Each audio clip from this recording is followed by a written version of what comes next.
All right, we're hitting the ground running with these 2023 college football team preview and game-by-game predictions video. Did the Oklahoma Sooners yesterday from the Big 12. Up today, the Wisconsin Badgers. Yeah, good morning. That is Uncle Lou here. Yeah, that's right. It's me, Uncle Lou, live on YouTube for you. Thanks for watching. I really appreciate it. Also, in addition to that as well, make sure you subscribe to the channel if you're not already. I post these pointless, barely watchable college football videos almost every single day of the year. Do a bunch of live streams too. Make sure you check it out. Hit the subscribe button, hit thumbs up, turn the bell notification icon on. You know the routine. There is no off season here. I do an entire series of these videos. I go through the schedule game by game, give you a winner and a loser for every single game for as many teams as I can do between now and the start of the season. I get the teams from over on my Patreon page. So for those of you who are members on the Patreon page, make sure you head over there. You'll see the post on the top of the page. Leave a comment. Let me know what team it is you want to see me do a prediction video for. This one comes courtesy of Who Had They Played. Yeah, so shout out to you, sir, whoever you are, with the name Who Had They Played. Of course, that's a great name.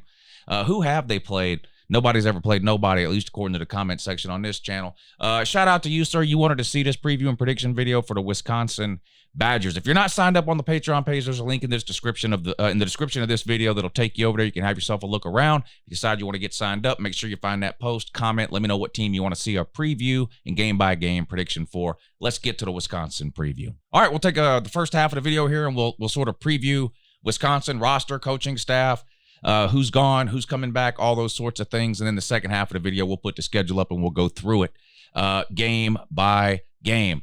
Of course, Wisconsin has a new coaching staff this year. Luke Fickell comes in from Cincinnati, wildly successful at Cincinnati.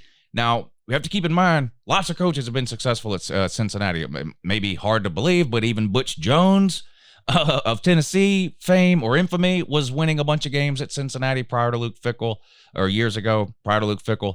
Brian Kelly, of course, spent time at Cincinnati. So Cincinnati's been a pretty good program for a while, but Luke Fickell got them further along than any of those other guys did. Those other guys kind of laid the foundation, though. But Luke Fickell did take Cincinnati to the playoffs a couple of years ago before losing in the first round, had an undefeated regular season a year before that, where they actually played Georgia in a New Year's Six Bowl and almost beat Georgia in that New Year's Six Bowl. Georgia kicked a field goal at the end to win them. So Luke Fickell, a lot of success at Cincinnati. Everybody kind of figured it was just a matter of time before he got a shot in the Power 5. And he's a Big Ten guy. He spent a lot of time at Ohio State. So not really a surprise to me that he ended up in the Big Ten. I think Wisconsin hiring Luke Fickell this offseason is the best head coaching hire of the offseason. There's a few head coaches out there that got jobs at certain places that I think over time can be successful. But if you look at a combination of previous coaching success that Luke Fickell has had, matched up now with the previous success that Wisconsin has had, and yes, Wisconsin has been a very successful team, particularly over the last 20 years, not on the level of an Ohio State or a Michigan, but just below that. They win 10 games in their sleep almost every single year, play really good defense. We all know the knocks on Wisconsin. It's been kind of the passing game, sort of an antiquated offense. We're going to talk more about that in a second when we talk about the new offensive coordinator they brought in. But not a good season last year for Wisconsin, and of course, that's why the coach was fired and Luke Fickell was brought in, right? 6-6 in the regular season, 7-6 after a bowl win over just a completely an Oklahoma State team that was in total give-up mode. They just a complete second half collapse for Oklahoma State last year. So they finished 7-6, fired a coaching staff. In comes Luke Fickell. Now, he's not walking into a terrible team here. This isn't a Deion Sanders to Colorado situation where the roster is absolutely horrible. There's no talent on the team. You got to flip the whole thing over, and you're kind of starting in the basement or on the ground floor. Wisconsin's basement or ground floor is about 8 or 9 wins a year. And, they won 7 last year. That coach never really able to get it going there. But if you look over the last 10 or 12 years at Wisconsin, you'll see what I'm talking about. But I went all the way back to 2010, and I could have gone back further, and it would have been similar. But here's the win totals for Wisconsin every single year, starting in 2010, going all the way up to last year in 2022. 11 wins, 11 wins, 8 wins, 9 wins, 11 wins, 10 wins, 11 wins, 13 wins, 8 wins, 10 wins. The COVID year of 2020, they only had 4 wins, but you remember they only played a 6-game schedule, so they still had a winning record. Only 4 wins because they only had a 6-game regular season. 9 wins in 2021, 7 wins last year in 2022. Coach gets fired. In comes Luke Fickell. And I am a fan of Luke Fickell. I think he's going to have a lot of success at Wisconsin. So where does Wisconsin sort of fit in the preseason or offseason narrative that's sort of created by people in the college football offseason. What are people expecting out of Oklahoma this year as a team? How are people expecting them to do in the Big Ten West, in the Big Ten? What about some of their players? That kind of thing. Well, I do my own personal ranking. I do 2 or 3 different preseason or off-season rankings. I do one after signing day. I do one after all the spring practices. So that's the one I've done most recently. And then I do a final preseason ranking, usually around the beginning of August, that obviously I haven't done yet. I've got Wisconsin in my latest ranking at number 20. Now, when you look at most of the national rankings or national polls that are out there, whether it be people from ESPN or 24/7 Sports or CBS Sports or Sports Illustrated, they're in the 20 to 25 range in almost every single poll or ranking you look at. There are a few outlier polls you can find that don't have Wisconsin in the top 25. In those, they're in the others receiving votes, so they're close to being in those people's top 25s. The highest I found Wisconsin ranked, and again, it's not like I went and looked at every single poll on earth, but I looked at 5 or 6 different polls from different reputable sports sites. The highest I found them ranked was 19th. The lowest, like I mentioned, was unranked in the others receiving votes. But the majority of them had in the 20-25 range. I had them at 20. What does Vegas think about Wisconsin's chances of actually winning football games this fall? The win totals are out. The Vegas number, the win totals, the over-unders for all the Power 5 teams are out. They've got the win total for Wisconsin at 8.5. Now, I know a lot of us don't gamble or bet on sports, and you might be wondering, how can you win 8.5 games? You can't win 8.5 games. These numbers are put out for betting purposes. So, if you think Wisconsin is going to win 9 or more games, you would bet over 8.5. That's what that number technically means. But it's an indication of how people who are willing to put money down feel about a certain team. So people feel like Wisconsin is an 8 or 9 win team. The over-under, the win total is at 8.5. What about any Heisman Trophy candidates that might be on Wisconsin's roster? Well, you normally would start with the team's quarterback, but of course that quarterback is gone and he wasn't very good. Graham Mertz has transferred to Florida. In comes Tanner Mordecai. And I'm not saying it's impossible for Tanner Mordecai to win the Heisman, but a Wisconsin quarterback winning the Heisman, even under a new head coach, would absolutely floor me. But Braylon Allen is listed in the Heisman odds. He's their sort of latest in a long line of elite Wisconsin running backs. You can put some money down on Braylon Allen to win the Heisman if you want. His odds are at plus 8,000. That means if you bet $100 and Braylon Allen actually ends up winning the Heisman, you'll win 8,000. 100 wins you 8,000.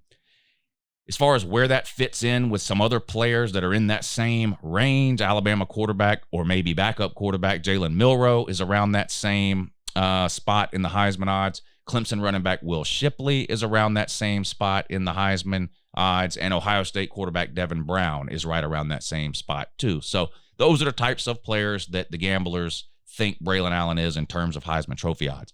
What about Wisconsin winning a national title? This is an extreme long shot.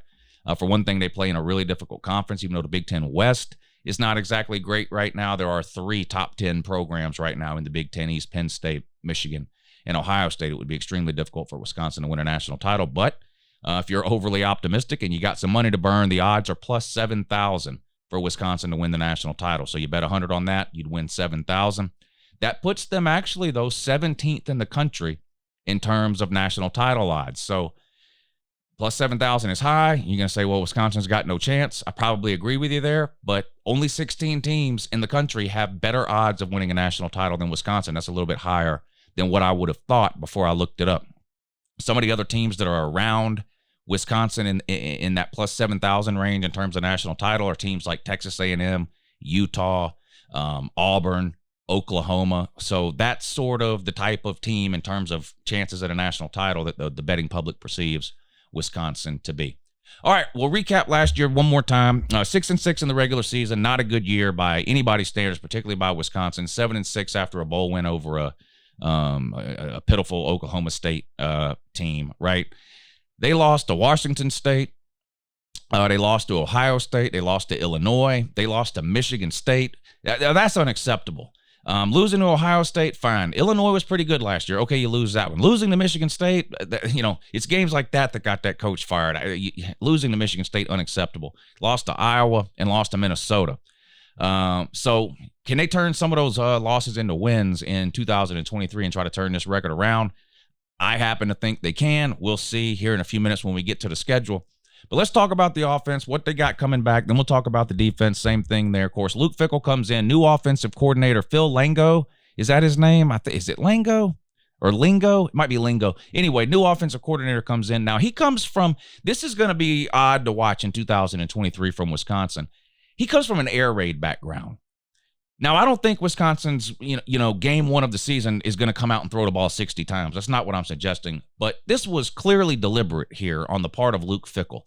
You don't have to be a college football expert or a college football head coach like Luke Fickell to have watched Wisconsin over the last few years and see that their offense, it really was like watching football from 25 years ago.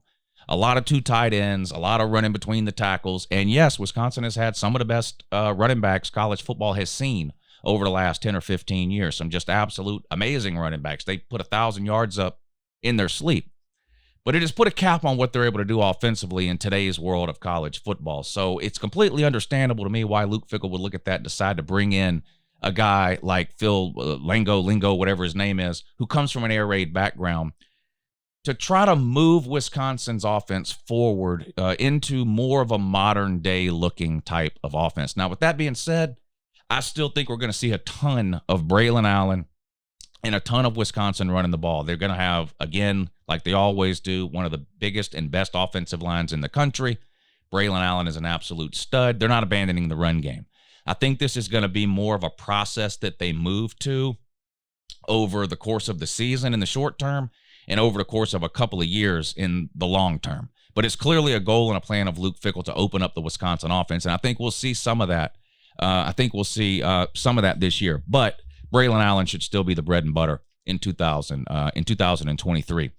Braylon Allen, running back, Heisman candidate, fringe Heisman candidate, but a Heisman candidate nonetheless. He's a junior. He had 1,000 yards, over 1,000 yards in both his freshman season and his sophomore season. So a workhorse running back, which really you don't see a whole lot of in college football anymore. You have a lot of the teams now that use sort of a 1-2 punch at the running back position. In fact, for a lot of teams, it's hard to even know who technically is the starting running back. You've got sort of a rotation of running backs that play, and maybe, this guy gets the first carry this week, a different guy gets the first carry next week, and you end up at the end of the game where you've got 2 or 3 running backs that had, between 8 and 12 carries apiece, as opposed to kind of the old days where you used to, you had one sort of stud running back and you'd give him the ball 25 times a game. Those days are mostly gone in the world of college football. But Braylon Allen is one of those backs that you can, consistently hand the ball off to and get production. The quarterback's going to be Tanner Mordecai. Graham Mertz is out. Luke Fickell made it clear he wasn't wanted in Wisconsin. Who just had a terrible year, which is not very good. He's off to Florida. They bring in Tanner Mordecai from SMU.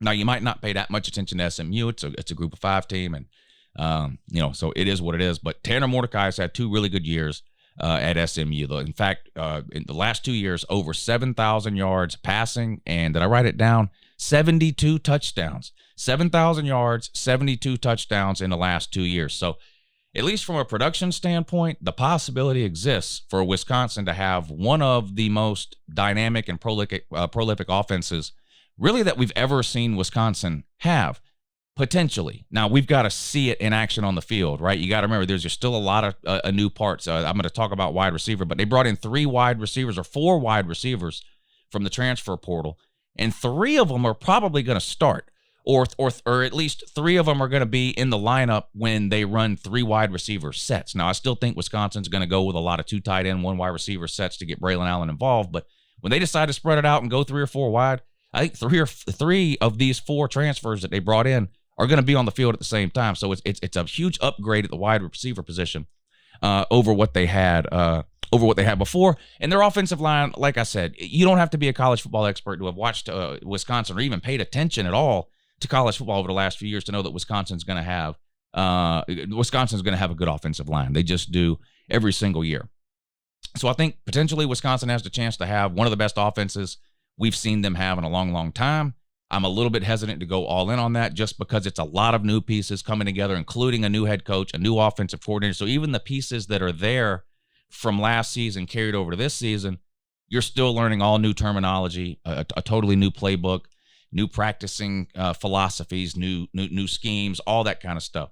The talent level has increased, in my opinion, at the wide receiver and the quarterback position, and the coaching level has increased dramatically too, at least on the offensive side of the ball. Should be an interesting year offensively for Wisconsin. And boy, it is about to storm. I don't know if y'all can hear that, but it is thundering out there. Anyway, on to the defensive side of the ball. Now, this is where, believe it or not, I might have more questions about Wisconsin defensively. Well, I don't know if that's the right way to put it. Jim Leonhard was their defensive coordinator for ever and ever and ever. And again, it seems like I keep saying this over and over. You don't really have to be a Wisconsin expert or even a college football expert to know the name Jim Leonhard. He's been considered one of the best defensive coordinators and one of the best defensive minds in college football for a long, long time. And even in the years where Wisconsin struggled, it was hard to point fingers at the defense and place a whole lot of blame.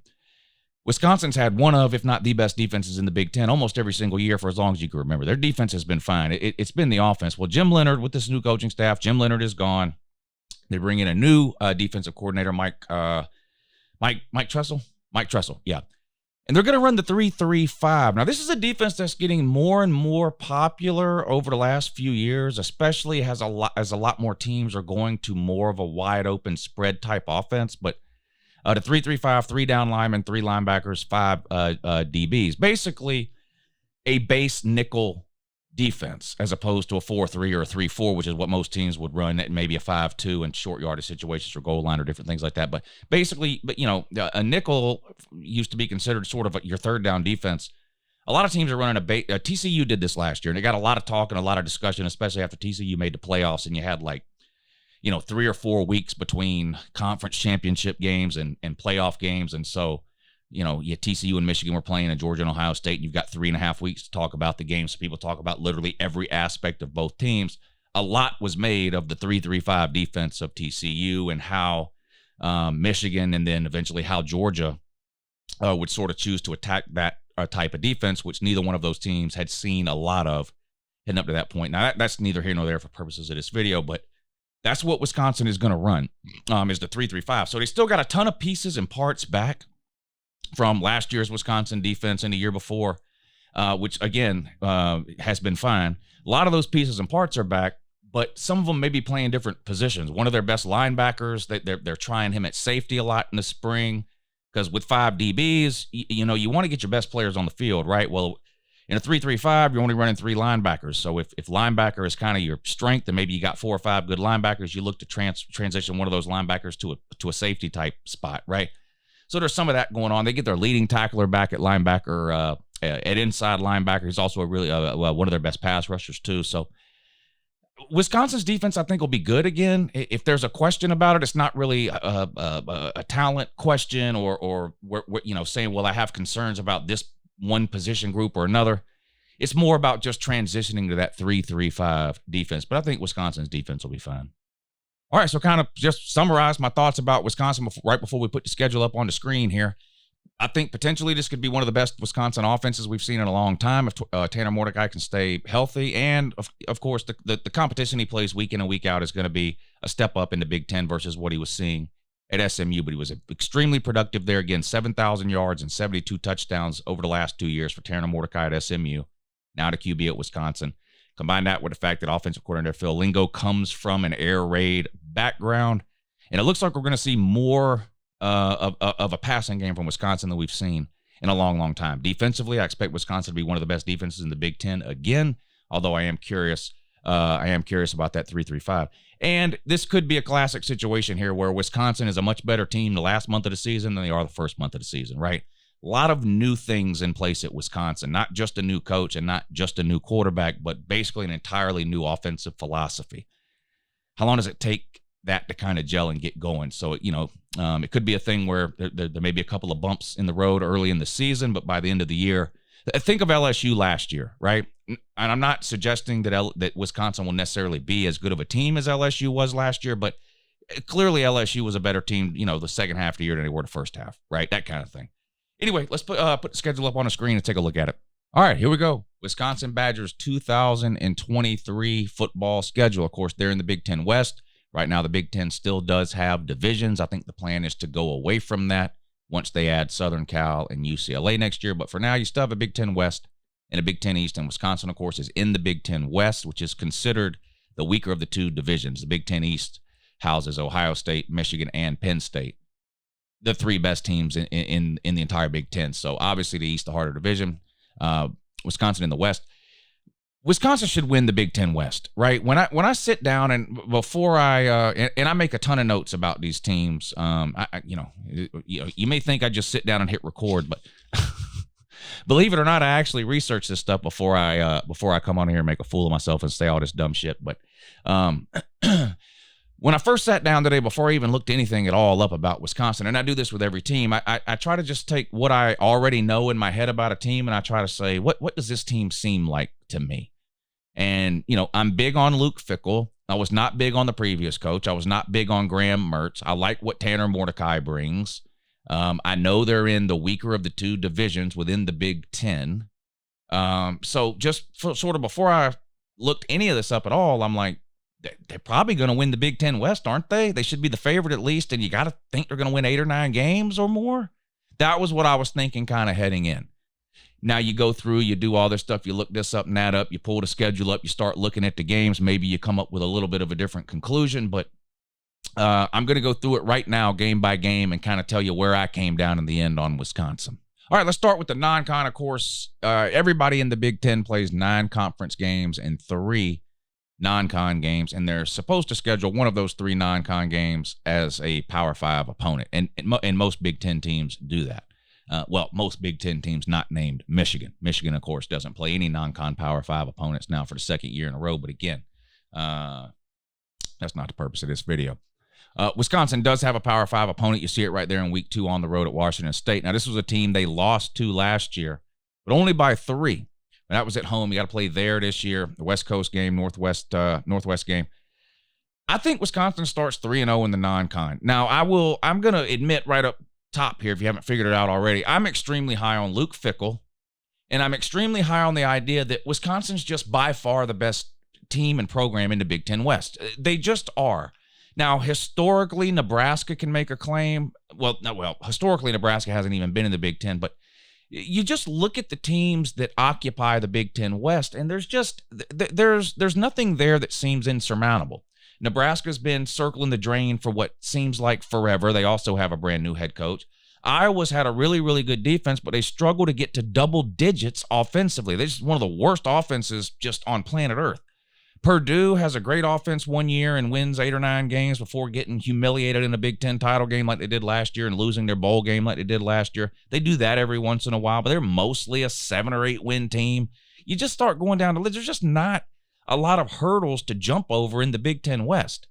I think Washington State is by far the toughest game of this non-con slate. I mean, you get Buffalo at home. They were terrible last year. They were 7-6. They got blown out by Maryland. I think that was the only Power 5 opponent they played, and they just got absolutely destroyed by Maryland. They do host Georgia Southern, and I live in Georgia. My dad went to Georgia Southern. I've got no hate for Georgia Southern, and they're a decent team for what they are. They just made the jump to FBS.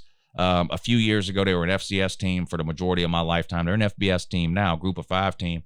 And let's not forget, they beat Nebraska last year, and that's basically what cost Scott Frost his job. Now, I think he would have been fired eventually later in the season anyway. But once they lost that game to Georgia Southern, that was the final nail in the coffin of Scott Frost. So I don't by any means think that this Georgia Southern game against Wisconsin is an automatic W for Wisconsin. Georgia Southern is not afraid to play these big games. They've been playing teams like Georgia and Florida and Alabama for years. They schedule those big boys down here every chance they get. So to take on a Nebraska or a Wisconsin is not the least bit intimidating to a program like Georgia Southern. But with that being said, the talent discrepancy is huge. Georgia Southern, by the way, has ex-Southern Cal head coach Clay Helton. So if there's any Wisconsin fans watching this video, which I'm pretty sure that there are, now you can at least say you know something about Georgia Southern. Head coach Clay Helton, formerly of Southern Cal disgrace, before Lincoln Riley got there. Anyway, I think Wisconsin's going to start 3-0 in the non-con. Buffalo, by far the easiest of the 3 games. Georgia Southern should also be a win. On the road at Washington State could be tricky, and I will admit Wisconsin could 100% lose this game, especially if the offense, we talked a little bit about this in the preview portion of this video, if it takes a few weeks, a month, half a season for the Wisconsin offense to kind of find itself, They can definitely lose on the road at Washington State. So maybe it's my Wisconsin bias. Maybe it's my Luke Fickell bias. I'm going to give them a win on the road at Washington State. And no, it's not because they're a crappy Pac-12 team. I think the Pac-12's got some really, really good teams. Washington State, not necessarily in that category. I'm talking about Southern Cal, Utah, Oregon, Washington, Oregon State. I mean, those are all teams that could win 10-plus games. But Washington State's a decent enough team, and if it proved it last year. If you just show up thinking you're going to win because it's Washington State, they can beat you like they did last year. But I think Wisconsin starts 3-0. And then you have the Big Ten schedule. So you play 3 non-con games, and then you got 9 conference games in a row. Your bye week comes pretty early after your first conference game of the year, which is on the road at Purdue. This is another game that Wisconsin could lose, I will freely admit, but I am not a Purdue fan. I didn't think they were a good team last year. The fact that they won the Big Ten West to me meant nothing. The Big Ten West was an absolute joke last year. I mean, heading into the last week of the season, you had like 5 teams that were still alive to win the Big Ten West, and none of them had more than 6 or 7 wins, right? Purdue ends up winning the West. You beat them last year, didn't you? I think you beat them last year when you 35-24. That might have been your best win last year. I don't know, but I think Wisconsin wins this game. Purdue's also got a brand new coaching staff. Their coach Brom left to take the Louisville job, so a lot of turnover going on at Purdue as well. And I just think Wisconsin has a better foundation for a new coaching staff to start with than what Purdue does. I'm going to give you. Look, I'm being awfully kind here to Wisconsin, giving you 2 road wins here in your first 4 games. Freely admitting you could lose both those games, particularly if this offense appears stuck in neutral for the first month of the season. But I have a feeling Wisconsin finds a way to pull it off. I think you start 4-0, 1-0 in conference play with your first win coming on the road at Purdue. And then you get your bye week before reeling off 8 straight weeks of games. Not going to be easy here. 8 games in a row. Your first one, though, at home against Rutgers. Your first one after the bye week is against Rutgers. Just an absolutely abysmal team. 4-8 last year. The only Big Ten opponent they beat was Indiana. Boy, as good as the Big Ten is, and it is, I think it's clearly the second best conference in all of football. And the Big Ten East was the best division in football last year. The Big Ten overall second best conference. Boy, they had some terrible teams. I think Northwestern 1-11, and then you had several teams that were 4-8. Rutgers was one of them. Wisconsin should have no problem handling Rutgers at home. One thing to keep in mind about Wisconsin, one of the best home field advantages in the country, not just in the Big Ten, but one of the best home field advantages in the country at Wisconsin. You won't need that home field advantage to handle a team like Rutgers. You'll get the win. You're 5-0. And then you host Iowa. Iowa, again, is a team that I'm just not buying into. Okay, fine. They'll have a great defense. They'll have a tight end that gets drafted in the first round eventually, and they've got 2 NFL offensive linemen. I'm blown away every time Iowa finds a way to score 10 points in a game. Their offense has been so bad the last couple of years, I feel like it set football back 100 years. And they've got a sort of a messed up, incestuous situation going on between head coach and offensive coordinator, where Kirk Ferentz has hired his son to be offensive coordinator. It's not working. It's horrible. Iowa's offense was non-existent last year. There was a lot of pressure on Kirk Ferentz to fire his offensive coordinator. But, of course, how do you fire your own kid? So he didn't fire him. The administration then brings the son in and says, okay, look, he's not going to fire you, so I guess you're sticking around, but we're redoing your contract. And basically in his contract now, it says if you don't score at least 20, if Iowa doesn't score at least 24 points per game, and listen, 24 points per game in today's college football is not a lot. That'll put you like around 70th or 80th in the country in points per game. That'll put you lower than that. That'll probably put you in around the 90 to 100 range in points per game if you're scoring 24. But it's in his contract that if they score less than 24 points per game, that he's only getting paid like $200,000 or whatever it is. If they score more than 24 points per game, then he's going to get paid $1 million or whatever the number is. It's just insanity. Fire this guy already. He's one of the worst offensive coordinators on the planet, and it's exhibit A of why a head coach should never, under any circumstances, even be allowed to hire a family member. Period. This same thing is sunk. You want to know why Oklahoma's defense has been so bad for 10 years? This same damn thing. When Bob Stoops was there, he hired his brother Mike Stoops to run the defense. Turned out he didn't know what the fuck he was doing, and Oklahoma's defense nosedived, and it's been in the toilet now for a decade, and they can't get out through head coaching changes, through multiple defensive coordinator changes. Oklahoma used to have one of the best defenses in the country every single year. Now, Oklahoma's defense is absolutely pathetic, even with Brent Venables. And it's a direct result of this college football coaching nepotism and incest, really, where you hire your relatives and your family. I'm getting off on a tangent here, but point is, you'll beat Iowa. It's at home, and their offense doesn't exist. I'm not buying into Iowa. Now you got some tough games coming up here on the back half of this schedule, starting out with on the road at Illinois. This is a team that brought in a new coaching staff last season and had immediate results. Brett Bielema, of course, spent a lot of time in the Big Ten at Wisconsin before taking a job at Arkansas. Now he's back in the Big Ten running the show at Illinois. And they had one of the best defenses, not just in the Big Ten, but in all of college football last year. Now, their offense wasn't the greatest thing, but their defense was, and they had a much better season than anybody expected. They were ranked inside the top 20 for a while. It looked like they were going to win the Big Ten West there for a while. And you got to assume they're only going to get a little bit better in year 2 there. And it's a road game. I think they beat you. Now, I know y'all are both in the West, and I already said I think Wisconsin's winning the West, so how do I have them losing to Illinois? I don't know. Illinois is going to have to find a way to lose more games than you, but because this game's on the road, I think you drop it. I think Illinois beats you. It's also a classic look-ahead spot. You host Ohio State the following week, one of the best teams in the country. They're going to be in the top 5 of every single ranking you look at. At most, they're only going to have one loss at this point, and that's if for some reason they slip up against Notre Dame, but they're more likely to be undefeated. You do get Ohio State at home, but I just don't think it matters. I don't think Luke Fickell and Wisconsin are ready for a team the magnitude of Ohio State in year 1. So I think Wisconsin loses back-to-back games here on the road at Illinois and at home to Ohio State. Still doing all right, 6-2. You go on the road to Indiana. Again, one of these nothing teams from the Big Ten last year that was 4-8. You should beat them even though it's a road game. The only problem or potential problem I see for Wisconsin here would be from a team morale perspective. If you lose that Illinois game, say it's a close loss on the road to Illinois, sort of a heartbreaking type thing at the end, and then maybe you get kind of blown out by Ohio State or you lose by 2 or 3 scores, whatever the case. They got to remember they beat you 52-21 last year, something like that. So wasn't even close. Something like that happens again, and the team morale kind of starts to drop, then you have to look at Indiana as a potential like slip up or trap type of game. I don't think that's going to happen. It is on the road, but again, no home field advantage really at Indiana. I think you win that when you rebound from a 2-game skid with a win at Indiana. And you come back home and play the absolute worst team maybe in the country last year, besides Colorado. Colorado definitely the worst team. But Northwestern, same record as Colorado, 1-11. Just absolutely abysmal season for Northwestern last year in Pat Fitzgerald, which is unusual. Not that Northwestern is, some kind of prominent top 10 team every year or anything like that, but they've been pretty consistent under Pat Fitzgerald. They've had a couple of 10-win seasons. Last year was just really, really bad. Wheels fell off. I think you'll beat Northwestern at home, no problem. And then what I think may be the biggest game of the year for Wisconsin, a home game next to the last game of the season against Nebraska. Nebraska's another team that changed coaches. They bring Matt Rule in. Wisconsin and Nebraska should be, one of those two teams should be winning the Big Ten West every single year, or 9 out of 10, right?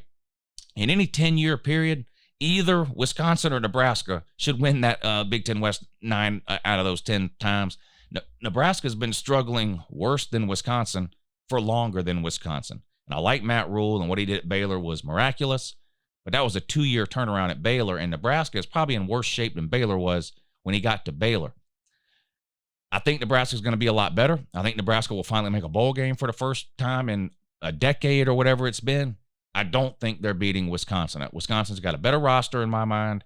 And even though Matt Rule has proven himself in the Power 5 at Baylor, I still like Luke Fickell better than Matt Rule. I'm going to take Wisconsin to win a huge game here, what I think will be a huge game. This is probably like a winner wins the West type of game here. I think Wisconsin wins it. You beat Nebraska. And then you close things out on the road at Minnesota. Now, Minnesota had a pretty good year last year, 9-4. We'll see if they can maintain that. That's been the problem for the Minnesotas, the Northwesterns, even the Purdues kind of. They'll have like this one-off year where they're pretty good, but then they kind of regress back to the 7 or 8 win mark for a couple of years, and then maybe 3 or 4 years down the road, they have another pop year at 9 or 10 wins, something like that. I think you get the win on the road, though, at Minnesota. 10-2. Wow. I'm really high on Wisconsin. This happens a couple of times every year. There tends to be a few teams spread throughout college football that, for whatever reason, I end up being way higher on than the average person. Sometimes I get made to look like a genius.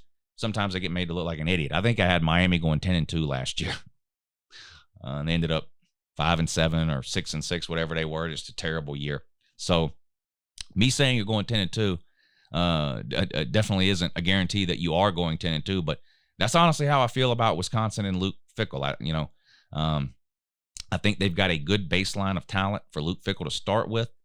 Because of the transfer portal, you're able to build on that immediately without having to wait on 2 or 3 recruiting classes. And even though he hasn't done it at the Power 5, Luke Fickell has proven that he's a pretty good coach, guiding Cincinnati to the college football playoff a couple of years ago, New Year's Six game a year before that. There you go. Let me know down below what you disagree with. Where am I wrong? Don't just tell me I'm wrong. Don't just tell me they're going 8-4. If you think they're going 8-4, tell me which 4 teams it is you think they're going to lose to. And is there anybody that thinks Wisconsin can pull the upset at home against Ohio State? Because I'm not going to lie to you. I considered it. I considered it. People say, well, that's crazy. I know, but we see crazy shit in college football all the time, right? Lots of teams lose games every year that you didn't see coming.